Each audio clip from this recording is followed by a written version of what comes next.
तो बस जल है कि जी एमक्यूएम को जिताया गया।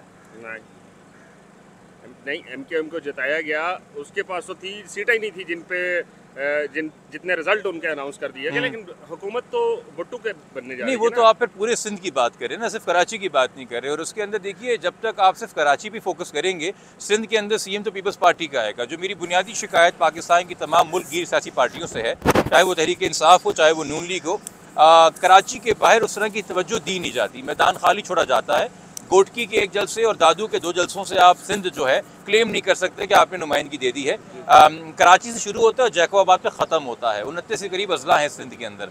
वो तो मेरे ख्याल में एक अलग ट्रेजेडी है कि हम उस तरीके से सिंध पे तवज्जो नहीं देते, बस सिंध की आवाम से शिकवा करते हैं कि बार बार भुट्टो को क्यों वोट दिया, जब कोई और अल्टरनेटिव नहीं होगा जो मुस्तकिल मिजाजी के साथ सिंध के अंदर रह के सिंध की आवाम को एक अल्टरनेटिव दे, तो मरता क्या ना करता। आप उससे तो नहीं लेंगे, क्या कहते हैं, दुश्मनी जो अरबाब इख्तियार है, जो कि वडेरा भी है, जो कि लैंड होल्डर भी है। आपने तो देख लिया कि एक फेसबुक वीडियो बनाने के ऊपर जाम करीम जो अब दोबारा एमएनए बन के आए हैं, उन्होंने नाजिम झोंगियों का किस बेरहमी से कत्ल किया था। तो इस दहशत और खौफ के अंदर आप क्या एक्सपेक्ट कर रहे हैं कि लोग जो है निकल के रिबेल करेंगे? हम जिब्रान भाई अगर हुकूमत की बात करें या वहाँ की सहूलियात की बात करें, गुज़श्ता हफ्ते मेरा कराची का दौरा था। दौरे के दौरान मैंने देखा कि कचरा जो मैं 10 साल पहले देख के आया था वहीं पे पड़ा हुआ है।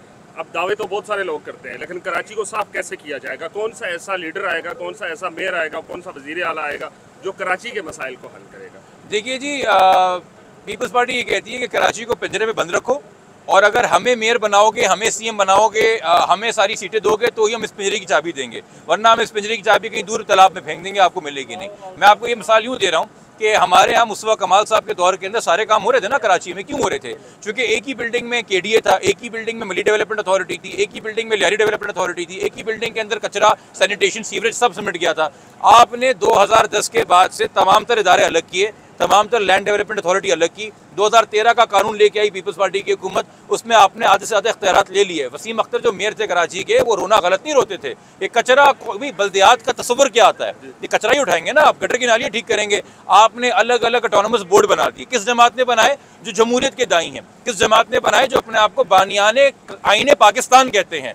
और उन्हीं के इस इकदाम के ऊपर 2013 और 15 के कानून पे सुप्रीम कोर्ट ने कहा कि ये, और हाई कोर्ट ने कहा कि गैर आईनी तरमीम थी, आप इसको चेंज करें और मेयर को इख्तियारात दिलाएं। तो अभी उन्होंने दोबारा से क्या किया कि मेयर को बोर्ड का चेयरमैन तो बना दिया, चाहे वो KWSB हो, चाहे वो Sindh solid waste management board हो, बट उस मेयर के ऊपर एक स्टीयरिंग कमेटी बना दी।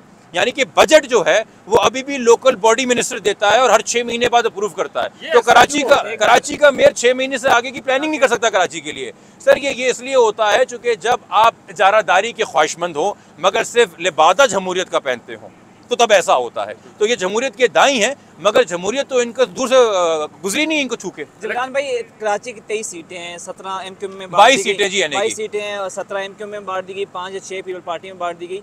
तो कराची का जो मैंडेट है, पिछली दफ़ा पीटीआई को दिया गया था, इस दफ़ा एमक्यूएम में बांटा गया है। तो क्या कराची हमेशा ही ऐसा वो डाइवर्स मैंडेट देता है या बांटा जाता है? जी, कराची का तो मैंडेट बांटा जाता है, कभी इसको खौफ से, कभी इसको ज़बरदस्ती से, और कभी ज़ोर से इसको चलाया जाता है। मेरे ख्याल में 2-3 सीटें कुछ ऐसी हैं जहाँ पीपल्स पार्टी ने अपना वोट लिया, हकीकी मायनों पे लोगों ने वोट दिया। लोगों की वजूहात क्या थी? डर था, खौफ था, या लालच थी, या क्या और वजह थी? मैं उस बहस में नहीं जा रहा।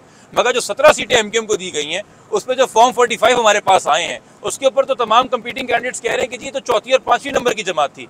आपने मजाक भी कराची के साथ वो नहीं किया जैसे पंजाब में हो रहा था कि जो दूसरे नंबर पर आ रहा है उसको पहले नंबर पर कर दो।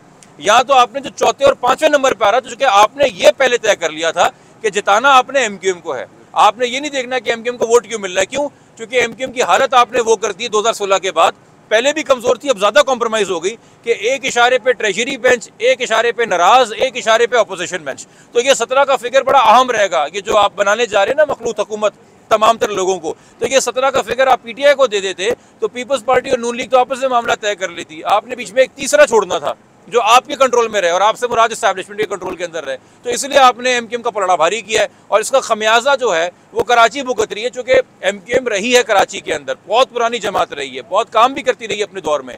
मगर जब आप इस तरह से सीटें बांटते हैं तो आप एक एमएनए को क्या बता रहे हैं कि तुम बेशक 5 साल काम ना करो, बेशक 5 साल नजर ना हो, तुम आखिर में जीत जाओगे। तो शहर को, अपने सीट को, अपने ओहदे को फॉर ग्रांटेड ले लो। तो फॉर ग्रांटेड लिया जा रहा है कराची। इलेक्शन क्या मसला है? इलेक्शन कमीशन का किरदार तो जी अब सामने आएगा। मैंने आज इनसे इल्तिजा की, मैंने कहा भाई ये उधार के, ये किराए के आरोज थे जो आपने किराए के ऊपर, उधार के ऊपर लिया हुकूमत से, कि भाई हमारे पास अमला नहीं है, कभी आप जुडिशरी से लेते थे, कभी आपने एग्जेक्टिव से ले लिए। मैंने कहा सर ये आपका अपना अमला तो नहीं है ना, ये तो ACDC थे।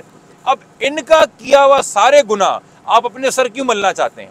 आपको तो चाहिए कि आप इम्पार्शियल बने, ये सारी नोटिफिकेशन मुअत्तल करें और ROs का ट्रायल करें कि ROs ने किया क्या, इसकी इंक्वायरी करें, बजाय इसके कि आप RO के फैसले को ओनरशिप देके, जो आपका अपना फुल टाइम एम्प्लॉय नहीं है, उसके फैसले को ओनरशिप देके आप अपने मुंह पे, माथे के ऊपर भी वही बदनुमा दाग लगा रहे हैं जो ROs ने अपने मुंह पे लगा दिए हैं। तो कल को देखिए किसी RO का नाम सर आपको याद नहीं रहना, 22 हल्के ना NA के, किसी एक का नहीं याद रहना, आपको नाम याद रहना है 2024 का इलेक्शन सिकंदर सुल्तान राजा। तो आखिर में जो नतीजा निकलेगा तमाम तरह इंक्वायरी के बाद, वो याद रखा जाएगा एक शख्स। सर 86 सीटें आपने जब बल्दियाती इंतखाबात हुए थे कराची में मेयर वगैरह के, तो जमात इस्लामी ने 86 ली, और जैसे आम इंतखाबात हुए जमात इस्लामी कौमी असम्बली कोई सीट नहीं जीत सकी। वो जो सूबाई असम्बली की 3 सीटें हैं वो भी हाफिज नईम साहब कह रहे थे मुझे इसलिए दिए गए ताकि रोला कम डाले। तो ये मैंडेट आपको नहीं लगता कि जमात इस्लामी जो बल्दियात में अच्छी कारकर्दगी दिखाई, उसने 86 सीटें ली, और जब कौमी असम्बली के या सूबाई असम्बली के इलेक्शन आए तो उसको बिल्कुल बैक साइड पर कर दिया गया? नहीं जी, बिल्कुल बैक साइड पर नहीं किया गया है। तमाम तर ज़्यादातर हल्कों के अंदर जमात इस्लामी का दूसरा नंबर था। ये आपको डेमोग्राफी देखनी पड़ेगी और जोग्राफी देखनी पड़ेगी। हल्का जो UC का होता है वो बहुत छोटा होता है, और NA में जब जाता है तो वसी हो जाता है। तो आप आज फिर भी अगर UC के लेवल पे करेंगे तो आपको जमातें अच्छी सीटें निकालते हुए नजर आएगी। जब आप 2-3 स्क्वायर किलोमीटर से आप चले जाते हैं 10-12 स्क्वायर किलोमीटर के ऊपर, तो डेफिनेटली अलग अलग रंग डेमोग्राफी के निकल आते हैं। बट ये तो जमात ने वाकई में दिखाया, यकीनी तौर पर दिखाया कि हर हल्के में अगर पहले नहीं तो दूसरे नंबर पर जमात थी, तो जमात की मकबूलियत तो है अपनी जगह के ऊपर कराची के अंदर, जो इस वक्त से वो सरगर्म रही है और इश्यूज़ रेज कर रही है। मेरी उनकी सियासी मंशूर को लेके या कुछ चीज़ों को लेके खिलाफात हो सकते हैं, मगर ये तो इस बारे में दो राय नहीं है कि हाफिज़ नहीं पिछले 4-5 साल में वो बिजली का इशू हो, वो पानी का इशू हो, वो तलबा का इशू हो, आपको कराची की आवाम को सड़कों पर लीड करते नजर आते हैं, और कराची की आवाम ने उनको रिस्पॉन्ड किया है। जो लोग नजर नहीं आ रहे थे उनको रिस्पॉन्ड नहीं किया, उनको हम पे मुसल्लत किया जा रहा है। सर आपके हल्के में क्या एसोसिएशन बनी, आप यहाँ पे आए, आपके हल्के में क्या, आपके कितने वोट लिए, क्या मसला हुआ? सर जी, मेरे हल्के में तो मैं पाकिस्तान का शायद पहला कैंडिडेट था जिसने रात के 1:30 बजे ही अपनी हरीफ की जीत अनाउंस कर दी थी। बाकी सबने तो सुबह आँख खुलने के बाद ये काम किया, और मुझे लगता है कि अगर मैं ये काम ना करता PS 110 के ऊपर, तो PS 110 के ऊपर भी PTI को इन्होंने हरा देना था, जैसे कि इन्होंने उसके ऊपर NA 241 पे हरा दिया और पीपल्स पार्टी के मिर्जा अख्तियार बेग साहब को सीट दे दी। तो रात के 1:30 बजे मैंने 42 पोलिंग स्टेशन के फॉर्म पकड़ के कह दिया था कि जी आ गई PTI आ गए, मैं बतौर हरीफ ये कह रहा हूँ। तो सुबह नोटिफिकेशन भी उनका निकल गया, वरना इन्होंने तो वहाँ भी डाका मारना था आपके ऊपर, वो सीट भी नहीं देनी थी। इमरान भाई आखिरी सवाल आपसे पूछूंगा, एक मौसर आवाज़ें बड़ी लाउड एंड क्लियर बोलते हैं, आपको भी कहीं फ़ोन कॉल कोई वीडियो डाला, कोई इस तरह की कोई धमकी शुमकी आई इलेक्शन के दौरान? नंबर तो मेरा हर एक के पास है, कॉल तो सारी करते रहते हैं। नहीं, दूसरी वाली धमकी? दूसरी वाली धमकी कौन सी होती है, और अच्छी वाली धमकी कौन सी होती है, और बुरी वाली धमकी कौन सी होती है? जैसे सर प्रेस कॉन्फ्रेंस में बैठ जाओ, नहीं इलेक्शन तो मैंने लड़ा, बैठ जा, किस कहाँ से बैठ जा, ऐसा कुछ भी नहीं हुआ? सर जी देखिए, हम एक कान से सुनते दूसरे कान से निकाल देते, 50 लोग 50 बातें करते। मैं जो ये काम कर रहा हूँ ना, मुझ पर जिस किस्म के बहतान लगते रहे और जिस तरह के इल्ज़ाम लगते रहे, हमने इसे बहुत ज़्यादा टफ टाइम गुजारा है। ये वॉलंटरी काम है। जब आप ये वॉलंटरी काम करते हैं ना, तो मैं सियासतदानों से शिकवा करता हूँ कि रोज़ रोज़ कपड़े उतार के अपने सीने के घाव मत दिखाया करो, आवाम की खिदमत के लिए निकले, आवाम के घाव बहुत है दिखाने के लिए। अब मैं बैठ के आपसे अपना रोना शुरू कर दूँ तो मैं तो इस वक्त महवर नहीं हूँ आपके सब्जेक्ट का।